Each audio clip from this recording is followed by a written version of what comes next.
Os principais fatos que ocuparam o noticiário político neste fim de ano. A data marcada do julgamento de Lula e suas implicações eleitorais, os personagens que vão participar da disputa pela presidência, o fracasso do governo Temer na Câmara e o adiamento da votação da reforma da Previdência. Eu converso com o cientista político Rudá Rissi. Bem-vindo, Rudá. Eu que agradeço o convite. Vamos começar pela marcação do julgamento do Lula para o dia 24 de janeiro. Na sua opinião, como é que isso vai afetar 2018? Que impacto terá sobre 2018? Bom, em primeiro lugar, nós temos que aguardar um pouco para saber até qual vai ser a longevidade da candidatura Lula, né? Porque os advogados de Lula apostam que ele vai pelo menos até setembro. Ou seja, no limite da mudança do candidato do partido, com a possibilidade realmente da cassação, aí haveria uma troca de guarda e o Lula, então, perseguido, que é isso que ele vai o tempo inteiro dizer na televisão e na rádio. Ele vai continuar dizendo, não é? Ele vai entregar o bastão para um outro nome, um seu herdeiro, que nesse momento ele sugere que seja o Jacques Wagner, ex-ministro e ex-governador da Bahia.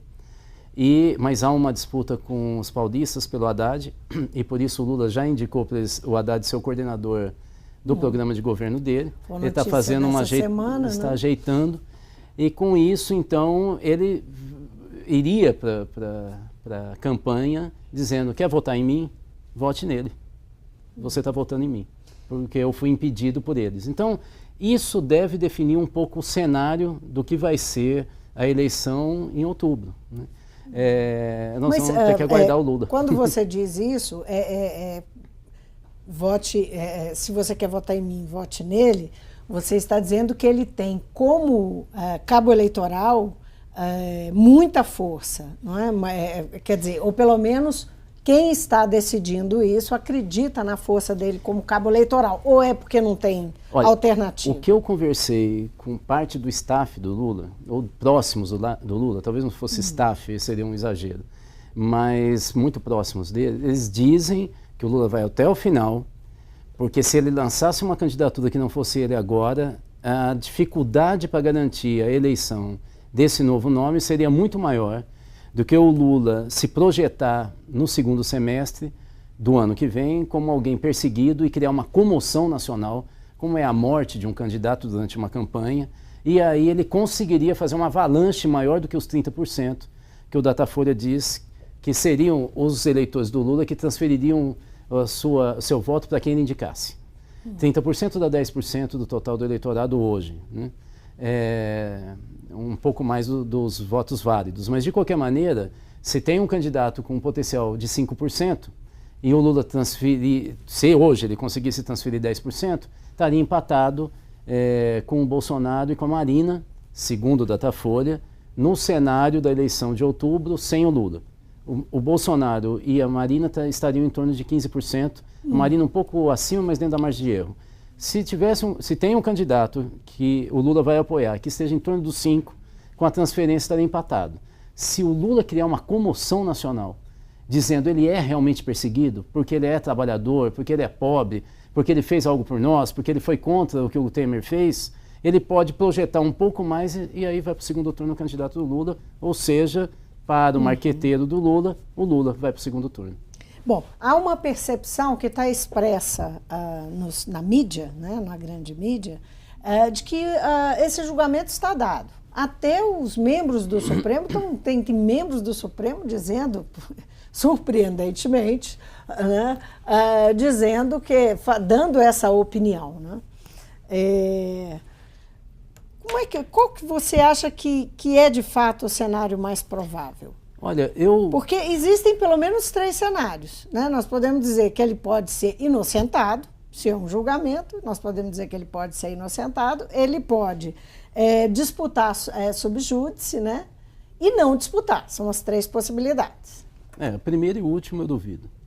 E duvido pelo seguinte: em primeiro lugar, não é possível ter feito uma loucura que foi feita no Brasil nesses meses, até agora que nós chegamos, no último ano pelo menos, criado constrangimentos, condução coercitiva que agora felizmente está proibida no Brasil, né? Decisão do ministro Gilmar Mendes, exatamente, dessa terça-feira, né? Liminar, né? Liminar. Mas assim, já é uma sinalização, né? Pelo menos o Estado de Direito tem às vezes aparece em meio a tantas confusões do estado de exceção que nós estamos vivendo, né? Mas depois acelerar o parecer do relator em relação a Lula de maneira histórica, nunca foi tão rápido, assim, o judiciário, segunda instância, julgar tão rápido, né? E com razão o PT fica comparando com o julgamento dos tucanos, que demorou anos e anos, né? E com o Lula é coisa de dias, né? O Emir Sader fez um meme nas redes sociais dizendo que o juiz teria lido 2.000 páginas por hora sem dormir durante 3 dias para poder ter lido os 250.000 páginas. Então, assim, realmente, depois de tudo isso, não é possível que então vão inocentar o Lula. E, aliás, do ponto de vista político, seria a jogada mais inteligente, mais arriscada, mas mais inteligente. Já ouvi essa tese. Porque aí você teria... Esvaziaria o Lula? Tem gente que acredita que esvaziaria em parte o Lula, a temática do Lula, do PT, porque o que está fazendo o PT crescer é esse fato casado com o desastre que é o governo Temer. Né? Se não, pelos méritos do PT... O que está fazendo o PT crescer é a condição de vítima do Lula? Sem dúvida, porque mas o PT é praticamente inexistente, né, sem o Lula. Né? O que faz a população ter essa identificação? As pesquisas qualitativas, né? E pesquisa qualitativa não é estatística, né? Vamos lembrar sempre, é uma questão metodológica, nem todo mundo é cientista social, né? É bom a gente explicar. A pesquisa quantitativa é aquela que você tem alternativas nas respostas que você vai dar, e então você mede o padrão, por isso tem estatística. O que é o padrão? E o que é desvio em relação àquele padrão? Mas o problema desse tipo de pesquisa é que você não sabe por que a pessoa fez a escolha. Pode dar 90% dizer que adora o Brasil, mas os motivos podem ser diversos. Vem então as pesquisas qualitativas. A pesquisa qualitativa é feita com poucas pessoas e eu procuro esmiuçar quais são os valores que estão por trás da decisão. Então ela é mais subjetiva, por isso que ela não pode ser de massa e por isso que ela não dá estatística. Mas ela vai dar um colorido das respostas. As pesquisas qualitativas que eu tenho acesso mostram que a população mais pobre, que é a maioria, vê no Lula um igual. Mas não totalmente igual. Olha que estranho. Ele é igual porque ele foi um dia pobre. E ele é igual porque o que ele fez no governo, o pobre, se estivesse no governo, faria. Qual é a opinião qualitativa? Roubaria, principalmente para a família. Não roubaria muito, porque afinal o Lula só tem um barquinho e um apartamento para os filhos e tentou ajudar os filhos e a esposa. Isso é 60% da população brasileira diz que faria o mesmo. Isso é uma pesquisa do Datafolha, recente. Uma pesquisa feita em 2006 pelo Ibope deu 75% dizendo que faria isso.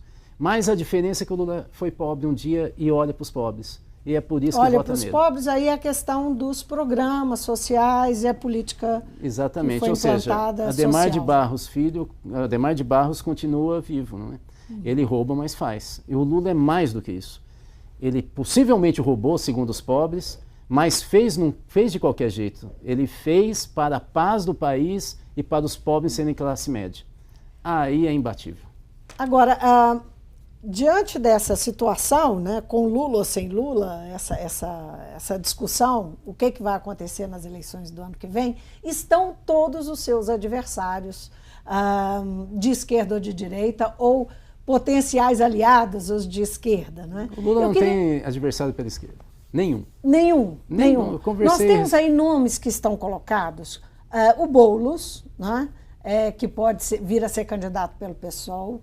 A Manuela Dávila, que já foi anunciada pelo PCdoB, o Ciro Gomes pelo PDT, enfim, nós temos aí alguns... O próprio, não exatamente falando de esquerdas, mas num campo que é diferente do restante, da direita, tá o Joaquim Barbosa, que pode vir a ser candidato pelo PSB. Como é que você enxerga, então, esses personagens E eu queria também que você destacasse a figura do Bolsonaro, que vem aí no segundo, como segundo colocado. Vamos começar por ele. Isso. Segundo colocado, personagem importante que vem, digamos, entrando num jogo de polarização com Lula. Então vamos por partes. Primeiro, a disputa do Lula é com o Alckmin, não é com o Bolsonaro. Pelo contrário, para o Lula, o Bolsonaro tem que ser o adversário.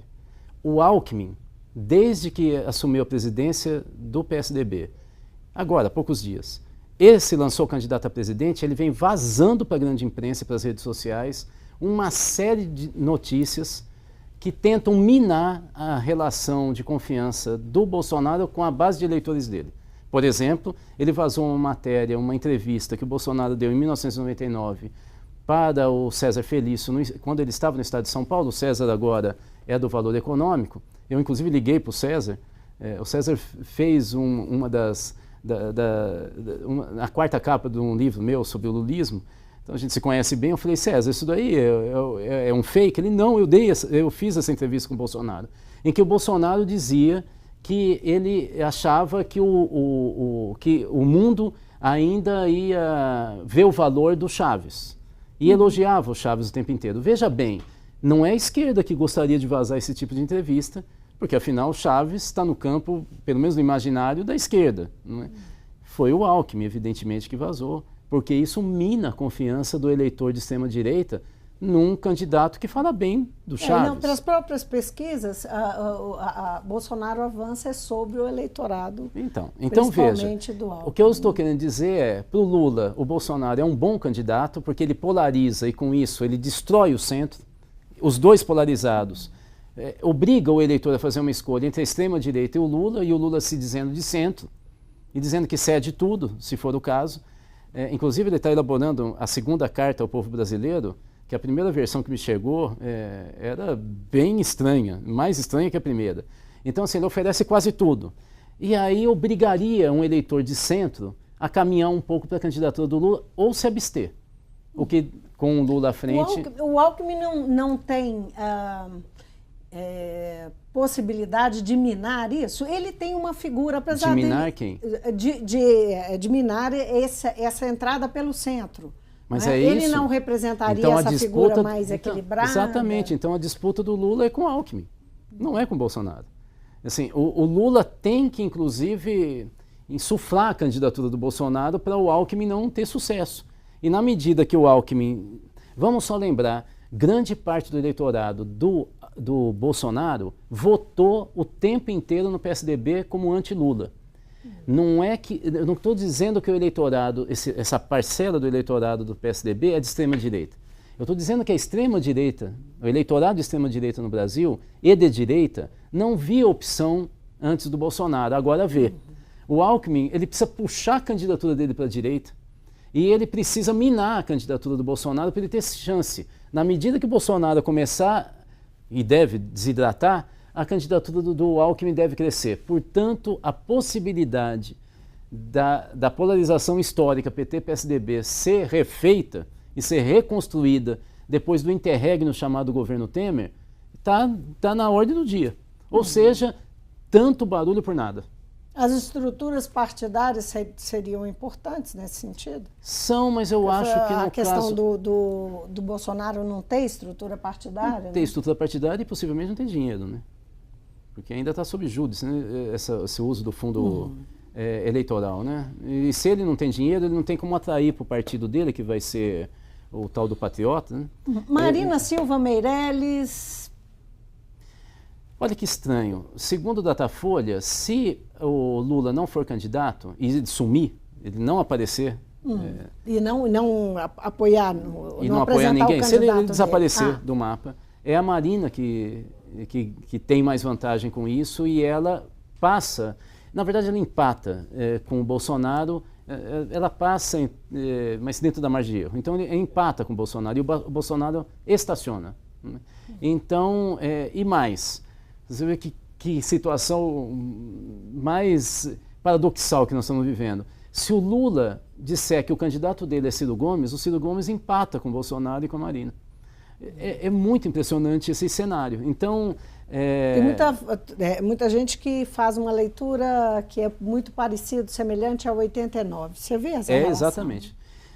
No fundo, a grande questão é essa que você acaba de colocar. Por que 89 teve tantos candidatos e agora nós vamos ter também? Já se fala até do general Mourão, que vai estar na reserva a partir de março e que ele deve se lançar candidato. General Mourão, que andou pregando a intervenção militar. Então você vê que assim, o campo da direita que está dividido, absolutamente dividido o campo da direita. A esquerda está lançando candidatos em função do que vai ocorrer com Lula. Mas se você conversa com a Manuela Dávila, com o Boulos, com todos os nomes que você falou, todos respeitam a candidatura do Lula e não vão criar problema para ele. Pois é, as esquerdas podem então, na sua opinião, se unir em torno de Lula ou do candidato que Lula indicar na reta de chegada? Todos eles pregam a frente ampla do Chile e do Uruguai. Essa frente ampla do Chile que acaba de eleger muitos deputados. Mas que fez água para eleger o candidato. Mas aí a questão era que os dois candidatos eram de centro-direita, né? Assim, tanto o candidato do governo era um candidato liberal, como o candidato, o Pinheira, que venceu, que é um candidato de centro-direita também, assim... Ele não é um troglodita como o Bolsonaro, totalmente diferente. Mas o que conta é que ele não tem maioria no Congresso, né? E essa esquerda nova ultrapassa o PS chileno, que é esse partido mais ou menos que Mas definido. A gente sempre fica em dúvida sobre isso, porque nunca foi o forte das esquerdas no Brasil se unir, né? Mas olha, há algum tempo sim. O que acontece, que eu acho que às vezes um analista que não está muito próximo do debate se confunde, é de que as críticas ao lulismo significariam racha do ponto de vista do bloco político. Eu acho que há muito tempo a esquerda não está tão unida como agora. O Boulos é um amigo pessoal do Lula. A Manuela é de um partido que é satélite do PT e do lulismo, com certeza, né, que é o PCdoB. Não vejo... O Ciro Gomes é que está numa situação difícil. Ele não sabe se elogia ou não, mas nós sabemos que ele vai elogiar no final, não é? E talvez ele gostaria muito de ser ministro do Lula. Então, assim, não tem racha aí. Não existe racha. O que tem é a disputa pelo espólio. Aí é diferente. Vamos avançar, porque senão não dá tempo. A reforma da Previdência, o governo acabou derrotado no esforço de colocar a reforma em votação. Teve que recuar, mudou a data, e adiou para fevereiro, e agora fala que Temer já deu declaração de que terá tempo de convencimento, já tem data marcada, tudo acertadinho. Mas o fato é que, para agora, para o projeto que foi colocado até agora, não foi, enfim, apesar de todo o esforço, o governo foi derrotado. Eu queria que você fizesse uma leitura desse acontecimento em si, da perspectiva dessa votação, o que ela pode representar nesse ano eleitoral. Né? Eu vou repetir o que eu falei em outra vinda aqui. Nós temos que, eu avalio que nós temos que separar a situação do Temer, que é um governo morto, absolutamente morto, com as reformas. E, no caso, a última delas, que é a reforma da Previdência. Essa derrota recente do Temer não é a derrota só do governo dele, é a derrota da Fiesp. É a derrota dos grandes empresários brasileiros. É a derrota mais importante dessa pauta que está sendo imposta ao Brasil, que nasceu em 1990. E que depois ganhou vários nomes. Ganhou o nome há 2 anos atrás de Agenda Brasil, ganhou o nome ano passado de Uma Ponte para o Futuro, mas é toda a mesma agenda, porque infelizmente o empresariado brasileiro não é muito bom de elaboração para políticas nacionais. Ele se repete, né? Desde o governo Thatcher, ele vem se repetindo na mesma agenda. Essa foi uma derrota do empresariado. E eu volto a dizer, isso casa com pesquisas recentes, como da Oxfam Brasil, que revelam que a agenda liberal, que estava em alta antes do governo Temer, ela está em queda nesse momento, porque está estampada no olho do trabalhador e do pobre o que é a agenda liberal na vida dele, né, que são essas reformas. Então eu acho que agora não é mais só uma crise do governo. O problema é que o governo Temer sempre esteve em crise, então falar em crise parece que piorou. Pois é, mas é a agenda liberal que está em crise. O governo Temer tenta emplacar uma ideia de que está implantando reformas que vão sanear a economia do país, que a economia está sendo resgatada, que esse governo está tirando o país da crise econômica e que projeta para o ano que vem, está vendendo inclusive esse peixe para os próprios deputados que vão votar a reforma da Previdência, que no ano que vem vai haver um cenário diferente, que as pessoas vão sentir isso e é necessário inclusive um candidato que defenda o legado do governo Temer, né? Então, quer dizer, é uma coisa muito diferente dessa leitura que você está fazendo. Mas ninguém acredita no Temer. Ninguém acredita. Tanto não acredita que não sabe nem dizer se ele está mesmo doente ou não e qual o grau de gravidade da doença dele. Ou seja, ninguém acredita. É uma pessoa que só 5% avaliam bem o governo dele. Nunca aconteceu isso na história do Brasil. Ou seja, é uma espécie de fantoche que fica diariamente falando, por exemplo, a situação dele é tão catastrófica do ponto de vista político que ele teve que aparecer de surpresa no encontro do partido dele em Brasília. Ou seja, ele disse que não iria e na última hora apareceu. E eu imagino que vários deles, dos correligionários dele, resolveram não tirar foto com ele, fazer selfie com ele, porque isso tira voto. Isso é alguém que tem alguma credibilidade? O fato é que ele não está equivocado ao dizer que a economia deve melhorar o ano que vem. Evidentemente não vai melhorar como ele imagina, o que ele gostaria que acontecesse. A questão é se o eleitor vai sentir isso no bolso ou não. A economia deveria ter uma enxurrada de investimentos externos, como foi em 2010 no Brasil, para então levá-lo a essa conclusão. Não vai ocorrer isso. Nós vamos sair de um patamar muito baixo de investimento, inclusive investimento privado. Público, então, o valor de investimento público no Brasil está na ordem do final da década de 90, nós voltamos para a década de 90. Com a política do teto de gastos, eu não tenho nenhuma expectativa. Ou seja, ele está tentando, é um afogado tentando gritar, eu vou viver, pode confiar em mim que eu vou nadar até Então essa ideia de um candidato com o legado Temer, com o legado de Temer, defendendo o legado de Temer, vai ser um candidato que vai defender a agenda dos empresários, porque os empresários financiam a campanha. É essa a lógica do Alckmin. O Alckmin, você viu que ele se arriscou e disse, nós vamos, o PSDB, votar na reforma da Previdência. Por que ele fez isso? Porque só se fosse uma pessoa completamente inexperiente ser candidato a presidente e falar, olha, vocês que são contra a reforma, saibam que eu vou defender a reforma. Ele fez isso porque isso é financiamento. Porque ele é o candidato dos empresários. Então não é exatamente o legado do Temer. É, na verdade, a defesa da agenda de 1990. O que eu não sei o que esse pessoal vai fazer se a agenda for instalada. Eles não têm mais o que dizer para o país. E pior é se não der resultado. Acabou a proposta dos empresários no Brasil, principalmente os paulistas. Minas Gerais, rapidinho, senão não dá tempo da gente falar aqui da nossa política e da previsão para o ano eleitoral de 2018, dados, enfim, os personagens que nós temos agora e as circunstâncias, claro. O governo do Estado enfrenta enormes dificuldades. Fernando Pimentel ainda não se colocou oficialmente como candidato, mas deve buscar a reeleição. Num cenário muito adverso, com uma economia bastante combalida, com salários atrasados do funcionalismo, 13º em amplas negociações, venda de empresa para pagar esse tipo de, enfim, de compromisso, né? Compromisso imediato. Quais são as chances de Pimentel, dada essa situação?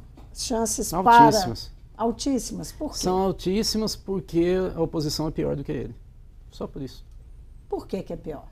Porque o esvaziamento do nome Aécio Neves, depois de ter criado quase um império aqui,